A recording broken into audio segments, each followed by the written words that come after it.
My son's wife put my Thanksgiving dinner on a plastic plate on the floor and told me to dine like a canine. I stood up, walked out, and spent the next 6 months using his own fraudulent lies against him, ultimately collapsing his entire business and marriage. Before continuing, write where you are from or what time it is. The front door closed, and the cool November air hit my face like a slap. My heart hammered against my ribs, not from panic, but from the raw shock of betrayal. I had just been offered a red plastic plate on the hardwood floor, right next to the muddy shoes, and told to eat like a dog. I stood there on the porch of Evan's perfect glass and steel house, breathing in the cold air. The laughter inside was muffled but still audible, a final, casual dismissal. I was out, rejected, treated like a nuisance. I hadn't run or slammed the door. I walked with steady purpose, closing the door on my way out. Control mattered. My knuckles were white on the steering wheel as I pulled my old truck away, the image of Evan's careless smirk burning in my mind. Inside my truck, beside the empty passenger seat, sat the unused gifts, a designer toy for the grandkids that cost me $150, the premium wine at $80, and the restaurant gift card for $200. All offerings of peace thrown back in my face. My savings had built that house. My money made those 3 luxury cars, a Mercedes, a BMW, a Tesla, possible, and I was deemed unworthy of a chair. The real hurt wasn't the plate. It was Evan's laugh, genuine amusement, the sound of a son confirming his contempt for his own father. Hours later, I was back in my quiet single-story house, the clock on the mantel ticking loud in the silence. I pulled out the file marked Evan Business Loans and spread the documents across my desk. I added the numbers again, needing the cold certainty of math to push back the hot flood of shame. 45,000, 38,000, 22,000, and 15,000 over 5 years. The total glared back at me, $120,000. 5 years of promises bought with every penny of my retirement. I remembered the promise I'd made to myself during my last fire. Never walk away from a fight you can win. This was a different kind of fire, quieter, more consuming. My wife's photo sat on the mantel. I looked at her, then back at the agreements signed by Evan, each one a legal contract, each one a lie. The financial help had started right after she died 6 years ago, when I was drowning and Evan was too busy for grief.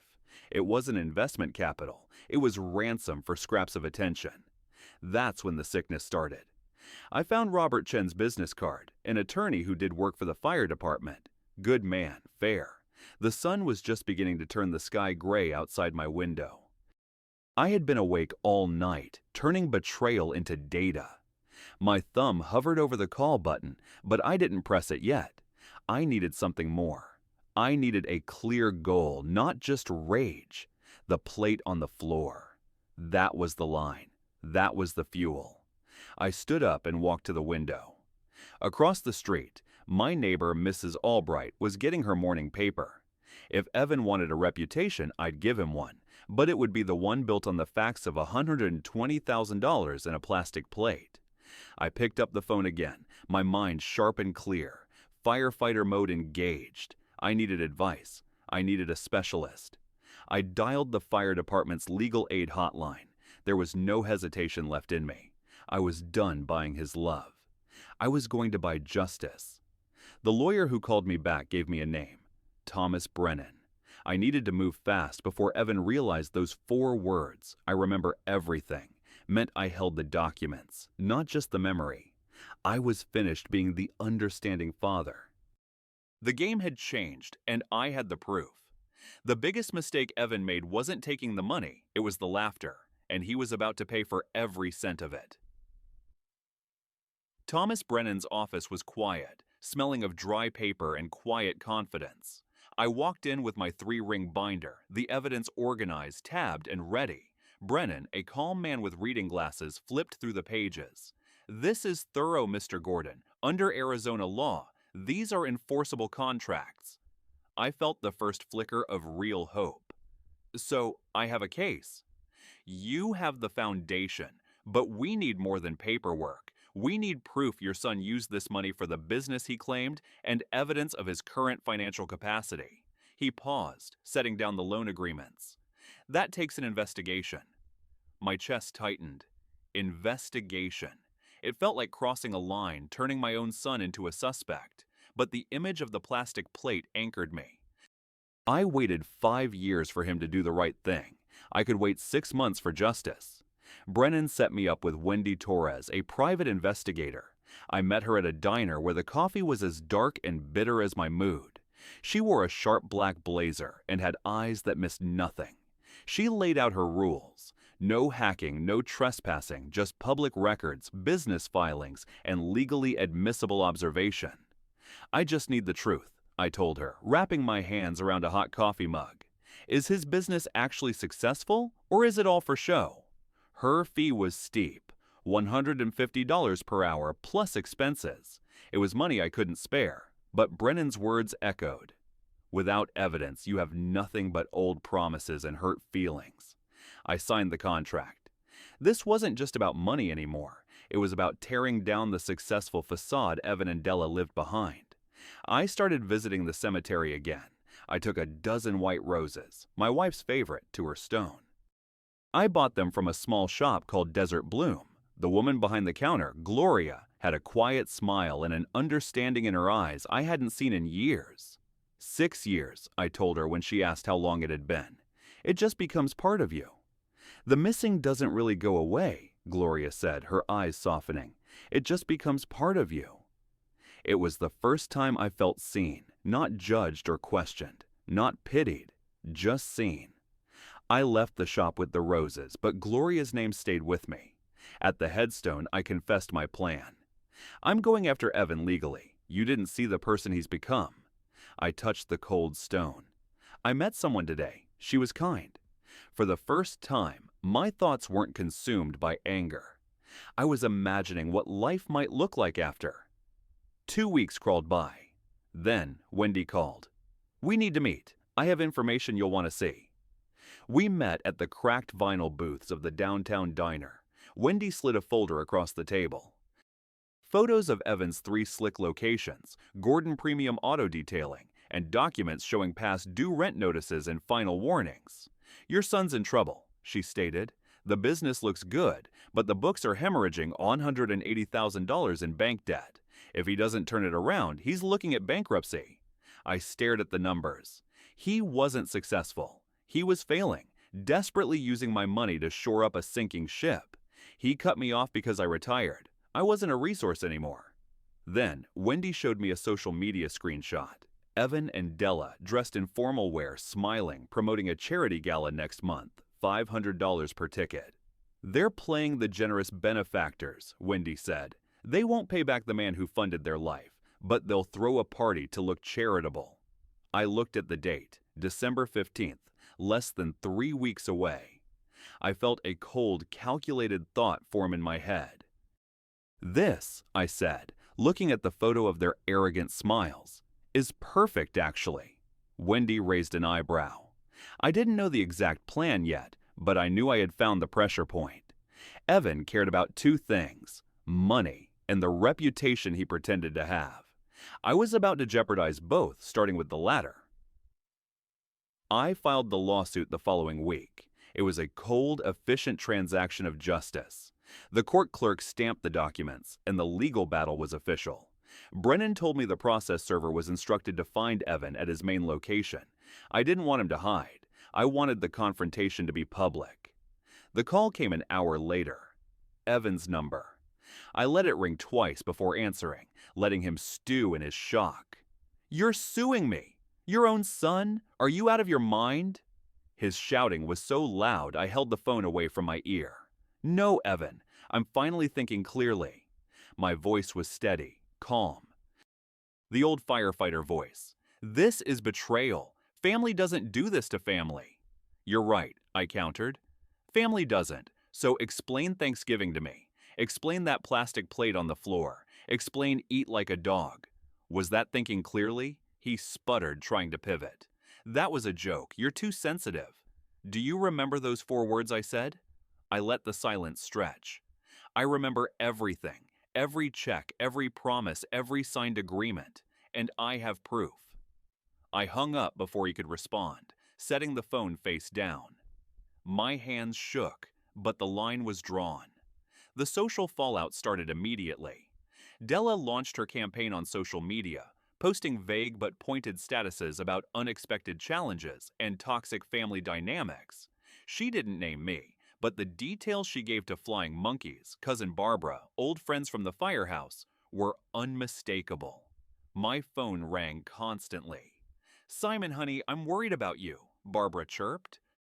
"Evan said you're confused about some money. Are you sure you didn't give him the $120,000 as gifts?"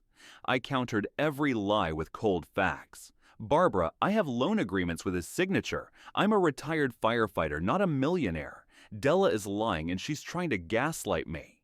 Some people I convinced. Others had already decided Evan was the victim, the successful young entrepreneur being preyed upon by his bitter old father. Gloria was my anchor. I returned to Desert Bloom, half for flowers, half for sanity. We sat in her back office, and I confessed the worst part, the plate on the floor, the eat like a dog comment. Gloria's fury matched mine. "That's inhuman, Simon. You should have told me sooner. That's not revenge. That's justice." Then my phone rang again. "Wendy, we need to meet. This is urgent." 30 minutes later, I was in her car, earbuds in. The recording started. Evan's voice, slurred, frustrated, talking to a lawyer about me. "We claim the lawsuit proves dementia. We file for guardianship, then claim he actually borrowed from you to maintain his house. We create documentation showing he owes you the house." They want to take my house. The fear was cold, paralyzing. They weren't just after my money or my reputation. They were trying to erase me entirely. This was textbook elder abuse. I gripped the phone, staring at the dash. I called Gloria. "I need your help. Can you meet me at a notary office?" We moved with firefighter speed. At the notary, I signed a new will, leaving my assets to the Firefighters Benevolent Fund, and gave Gloria medical and financial power of attorney.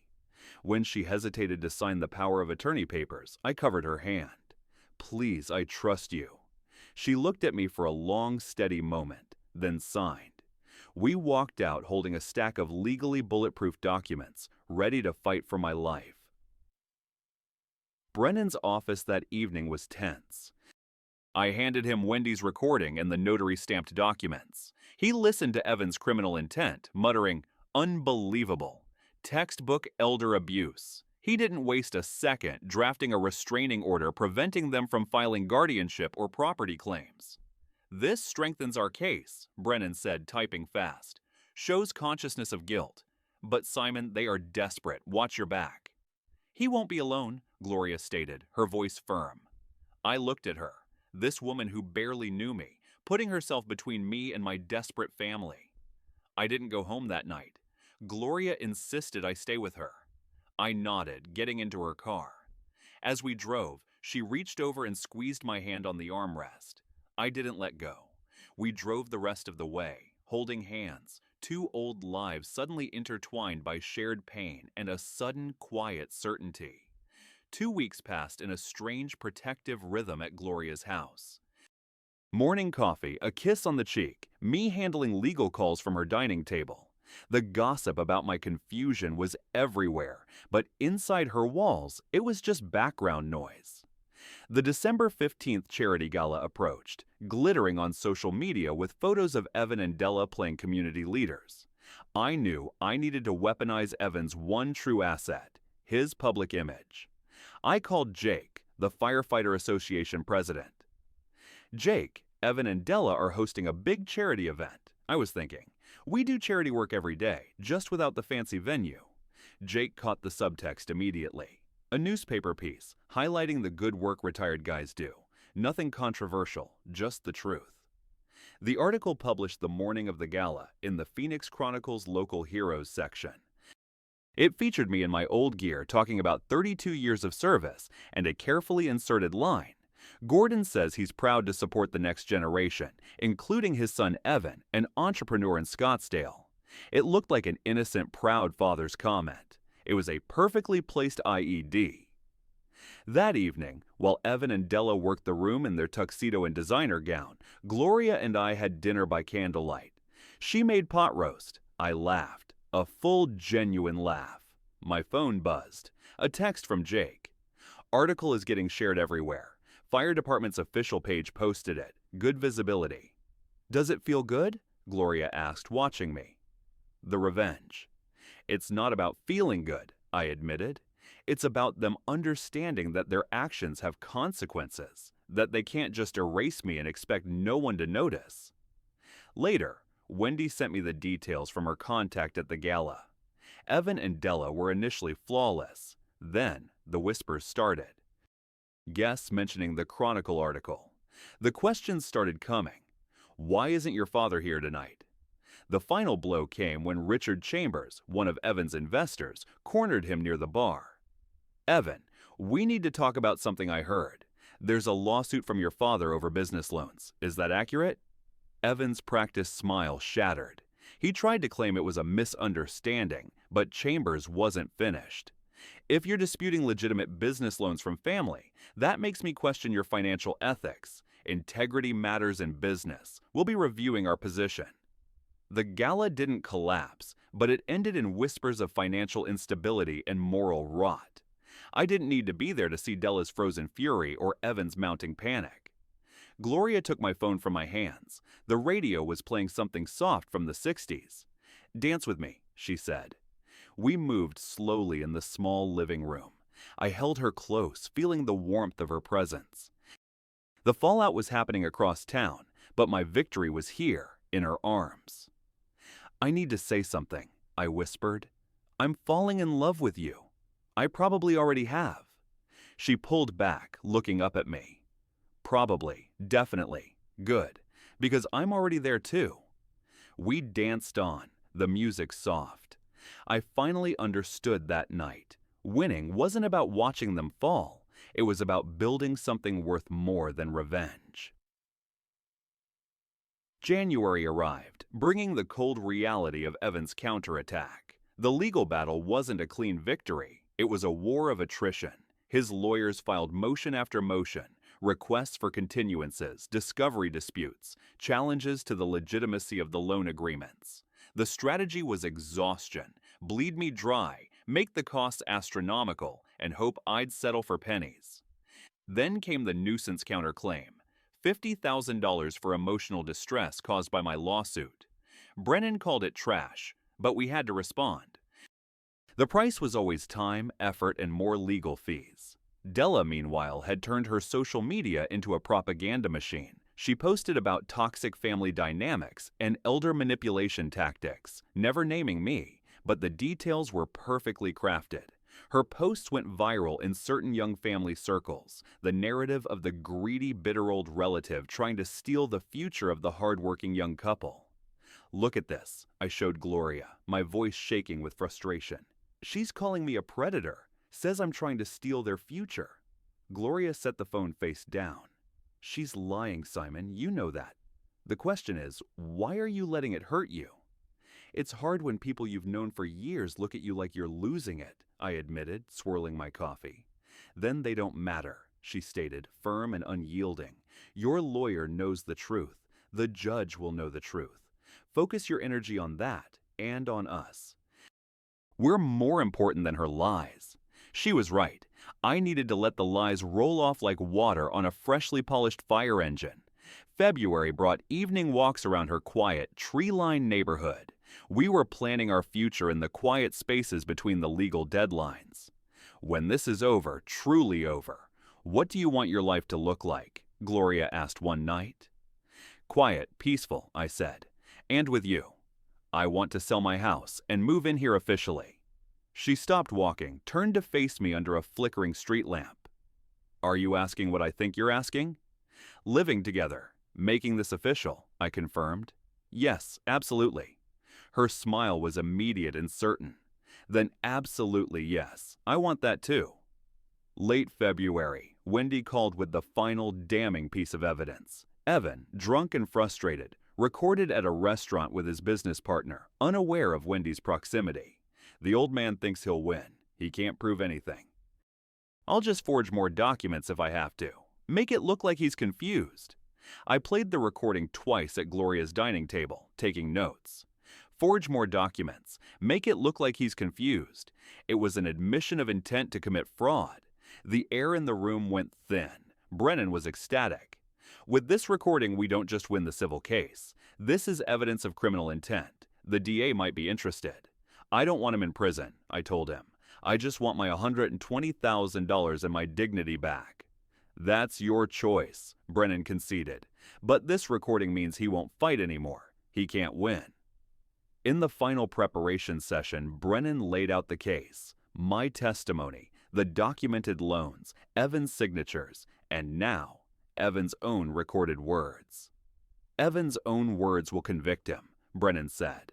I looked at Gloria, who squeezed my hand.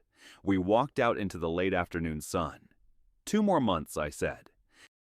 Then maybe we can actually start our life. We've already started it, she replied gently, her eyes full of warmth.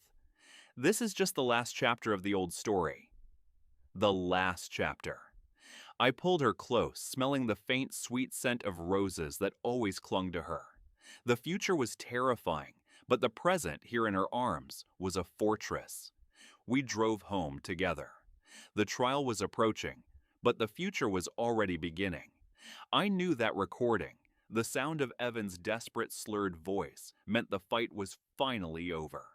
The only thing left was the ceremony of justice, and I wouldn't let him stand in the way of that.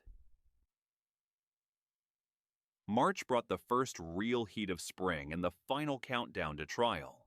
2 weeks before the scheduled date, I was at my old house, sorting through storage boxes, preparing to sell. The silence of the empty rooms was a constant reminder of the life I was leaving and the life Evan had tried to destroy. I was in the garage when I heard an engine cut, a low rumble I knew too well. Evan's BMW. He got out, looking rough. His custom-tailored shirt was wrinkled, his face unshaved, dark circles under his eyes like bruises. He looked like the facade had finally cracked under the pressure of the lawsuit and the lost investor confidence. We stood 10 feet apart, the driveway hot under the afternoon sun. "Dad, please, we need to talk." His voice was low, pleading, a tone I hadn't heard since he was a boy caught in a lie. I crossed my arms, waiting. My internal timer was ticking, 45 seconds until I walked back inside and called Brennan. "I'll pay you back. $2,000 a month. I can do that. Just drop the lawsuit." His hands were shaking.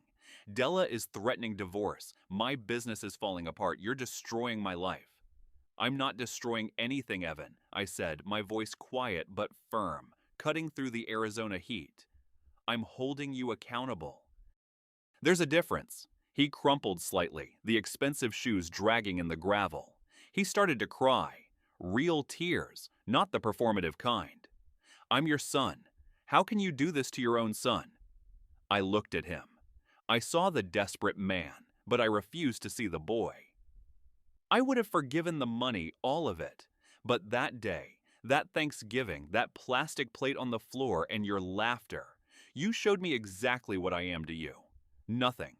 You can't come back from that with a monthly payment. So that's it? His face snapped from weeping to raw fury, a shift so fast it was like a fire backdraft. "You're just gonna ruin me." "You ruined yourself," I corrected him. "You took my money, broke your promises, then humiliated me in front of strangers. Actions have consequences, Evan. That's something you never learned." He leaned forward, his eyes burning with toxic rage. "You'll regret this. When you're sitting alone in this house, bitter and miserable, you'll regret pushing me away." "I'm not alone." The words were a shield. "I have people who actually care about me. Maybe that's something you'll learn when everyone else leaves you too." I turned my back, walking toward the garage door. "We're done. After this, you're not my father." "You stopped treating me like a father a long time ago," I called back without turning around. "I'm just making it official." He peeled out of the driveway, the BMW tires spitting gravel.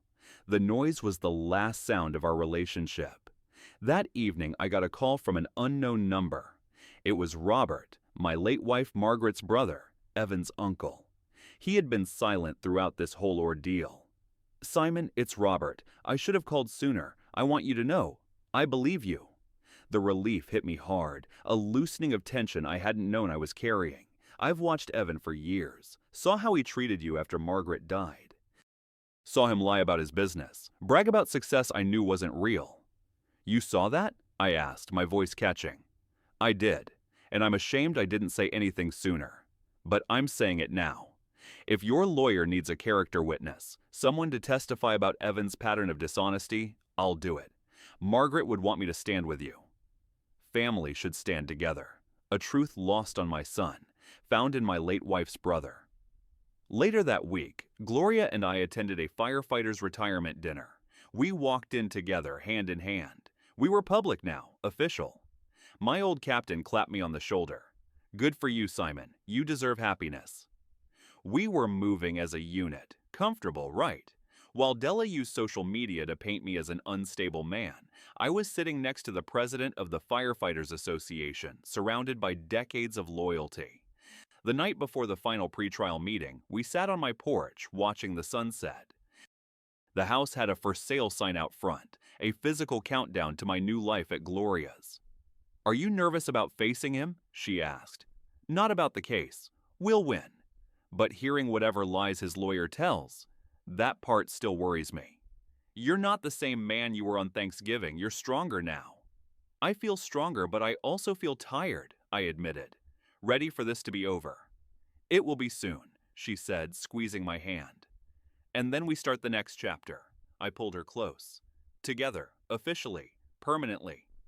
The court date loomed, a solid block on the calendar. But the next morning, as I prepared for the final pretrial hearing, Brennan called. His voice was tight, professional. "They filed a motion at 4:58 last night, Simon. They're claiming your power of attorney appointment to Gloria is invalid because of the ongoing defamation campaign questioning your competency. They want a new court-appointed guardian before trial." The attack wasn't on me anymore. It was on the one person who had stood by me. They had escalated the fight from financial to deeply personal. "They just put Gloria in the crosshairs," I whispered, the courthouse clock ticking against my plans. "What happens now?" The attack on Gloria hit like a punch to the gut. Evan and Dela were desperate enough to try to invalidate my legal choices and smear the one good thing in my life. Brennan was ready, though, his anger a cold match for mine. "It's a stalling tactic, Simon, a gross attempt at intimidation," he explained over the phone. "We file an immediate counter-motion demanding an expedited hearing on the power of attorney's validity. We use the fraud recording to show their criminal intent to seize your assets." "The cost?" I asked, staring at the for sale sign outside. Every motion costs time and money. "It's going to be another $2,500 in fees to fight this procedural mess and secure a final ruling on Gloria's status," Brennan stated flatly. "They're trying to bankrupt you into submission." I closed my eyes. $12,500. Another 6 months shaved off my savings, but backing down meant sacrificing Gloria and letting them win the character war. "File it," I told him, the word clicking like a safety latch. "We fight it, and we don't mention a settlement." Gloria walked into the room, holding 2 steaming mugs of coffee. I told her what Evan's lawyers had done. She didn't flinch. Her eyes hardened with a resolve that matched my own. "They are trying to get me to pull back," she said, "to look like I'm hiding something. I can manage this alone, Gloria." She set the mugs down, her movements crisp. "No, you can't. We are a team, Simon. You signed those papers in front of a notary. Now we prove them right." She paused, a dangerous edge in her voice. "I'm making an appointment with the Firefighters Benevolent Fund attorney tomorrow. I want to explain the power of attorney to them directly. Transparency destroys their lie." Her move was brilliant, taking the fight to their community, turning their whisper campaign into a public demonstration of integrity. It flipped the script, making her the proactive one. The hearing on the power of attorney was short, sharp, and brutal. Evan and Dela looked smug until Brennan played the fraud recording again. The air went out of the room. Evan's lawyer stammered about context, but Judge Martinez, the same judge scheduled for the trial, cut him off with a look of icy disdain. Mr. Gordon, she addressed Evan, her voice echoing, this court finds the actions of your legal team concerning. The attempt to invalidate the power of attorney based on alleged incompetence in light of this audio evidence of attempted fraud appears frivolous and punitive. She upheld Gloria's authority instantly. The courtroom snapped shut. Evan looked gutted. Dela's mask of composure was visibly cracking. They had lost the first escalation ladder, the legal high ground, in one sharp, expensive move. The next day, as I was signing the final papers for the sale of my house, a bittersweet moment, Dela called using Evan's blocked number. "You're closing on the house, aren't you?" Her voice was thin, frantic. "Richard Chambers pulled his entire investment this morning. We are ruined, Simon. You did this." "I sold my house to pay for the lawyers you forced me to hire, Dela," I replied, factual and cold. "You did this. You stood there and laughed when Evan told me to eat like a dog. Now you face the consequences." "We begged you," she screamed into the phone. "We asked you for forgiveness." "No, Dela, you demanded I drop the lawsuit. You didn't ask for forgiveness. You never offered restitution. And you certainly didn't offer me a seat at your table." I took a breath. "The settlement conference is mandatory next week. Bring your lawyer and bring a certified check. Otherwise, we go to trial." I hung up. The phone in my hand was heavy. I looked at the closing documents. The house, my home for 30 years, was officially gone. The physical cost of this fight was real, undeniable. But the exchange, my house for Gloria, my shame for my dignity, felt like a trade I could live with. Later, Brennan called. The judge had indeed scheduled a mandatory final settlement conference for the following week, 2 days before the new trial date. "It's a time bomb, Simon," Brennan warned. "She wants this resolved. We walk in with the full force of the criminal fraud threat. If they don't settle, we go to trial with Robert's testimony and the recording, and the DA is immediately involved." The climax was set. We had 7 days. 7 days until the final showdown. The conference room felt like a sterile, brightly lit cage. 7 days later, on a Tuesday morning in late April, I sat at a large mahogany table with Brennan and Gloria. Across the table, Evan and Dela sat beside their lawyer, a man who looked nervous and undercaffeinated. Evan's face was pallid, his posture defeated. Dela was rigid, staring straight ahead, avoiding eye contact. The mediator, a neutral, tired-looking woman, started the proceedings. "The goal here is simple. Avoid a costly public trial that now involves allegations of criminal misconduct." Evan's lawyer, Mr. Hayes, started weakly, reiterating the gift versus loan defense and the $50,000 counterclaim for emotional distress. It was boilerplate, a paper shield. Brennan let him talk for exactly 3 minutes. Then he interjected, quiet but lethal. "The plaintiff, Mr. Gordon, will be seeking full restitution of the principal amount, $120,000, plus interest and damages for defamation. Total judgment sought, $153,000. Brennan leaned forward, placing the damning audio transcript and Robert's sworn affidavit on the table. "However, our primary leverage today is not civil, it is criminal." Brennan looked directly at Evan. "Evan, your own words, recorded on February 28th, admit to intent to commit fraud and elder abuse, specifically the forgery of documents to seize your father's primary residence. As my client's power of attorney, Mrs. Gordon has already filed a preemptive report with the district attorney's office." Evan flinched, his eyes darting to Dela, then back to the recording transcript. "We can make a deal right now," Brennan continued, laying down the final price. "You settle for $135,000, the principal, interest, and half the damages, and drop your $50,000 nuisance claim immediately.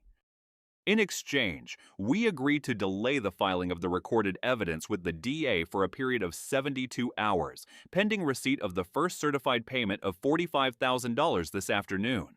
Dela finally snapped. "We don't have $45,000. Her voice was shrill, breaking the careful quiet of the room. "You spent it all on those ridiculous marketing campaigns, Evan."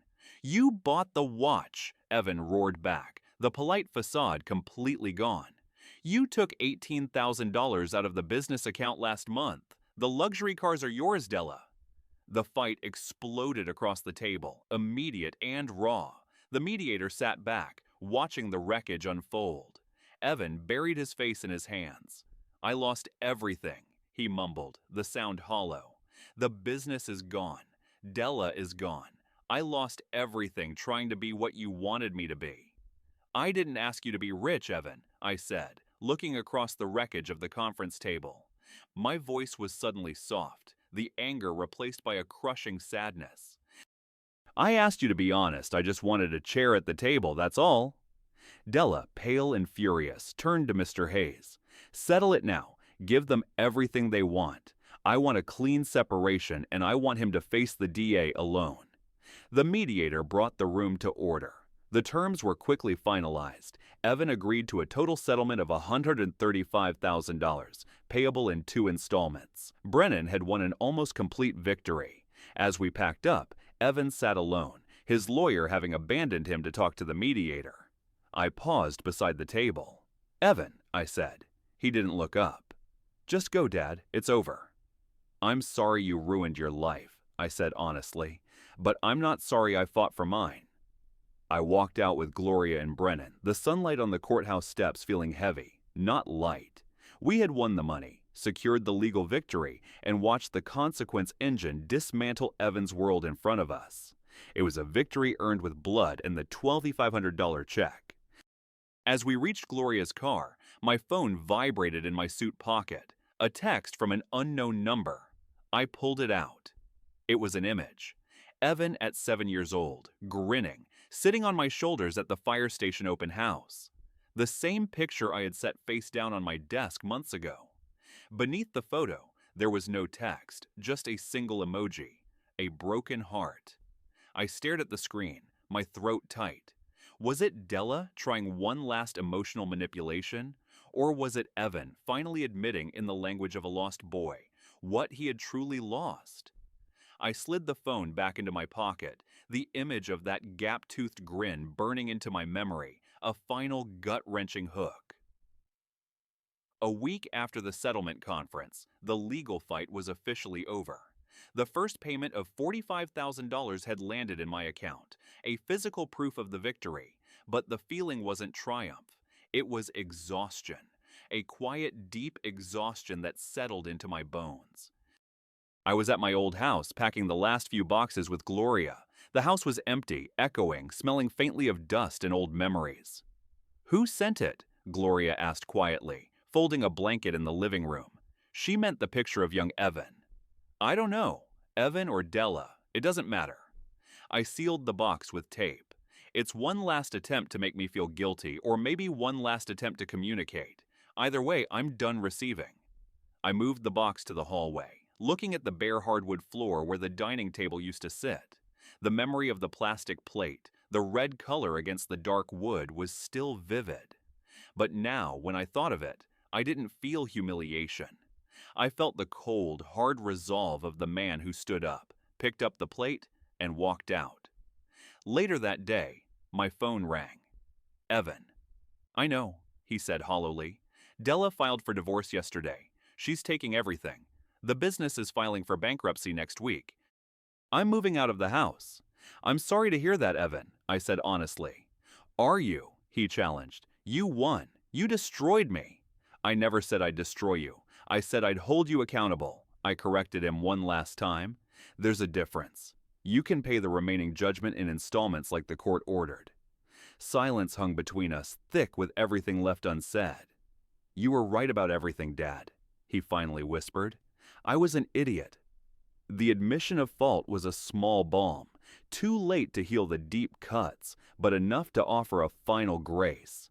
"Evan," I said, "if you actually change, truly change, call me someday. Maybe we can figure out how to be father and son again, but I'm not waiting for that. I'm moving forward with my life." "Okay," he just said, the single word hanging in the air. Then he hung up. The line went dead. That night, Gloria and I stood on the porch of her house, which was now our house. The sunset over the Arizona mountains painted the sky in shades of orange and purple that had become familiar over these months of transformation. The air was warm and gentle. You really think he can change? She asked, her hand intertwined with mine. I don't know. He's my son. I have to believe it's possible, but I'm not putting my life on hold waiting for it. I squeezed her hand. I spent too many years waiting for him to do the right thing.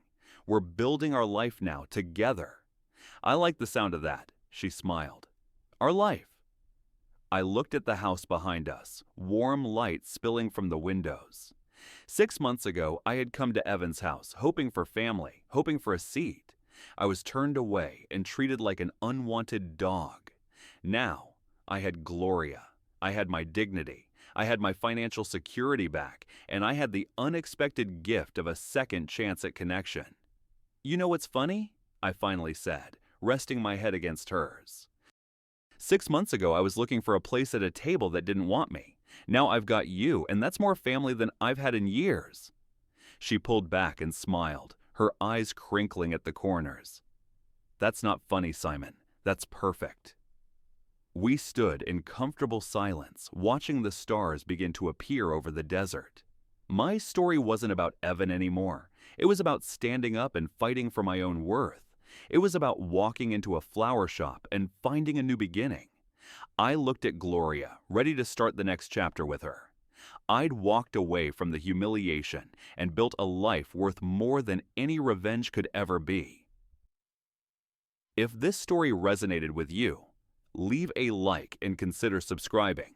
You can also drop any comment below, even just one word. Maybe tell me where you're watching from, or what time it is right now. Sometimes one word is enough to say you were here.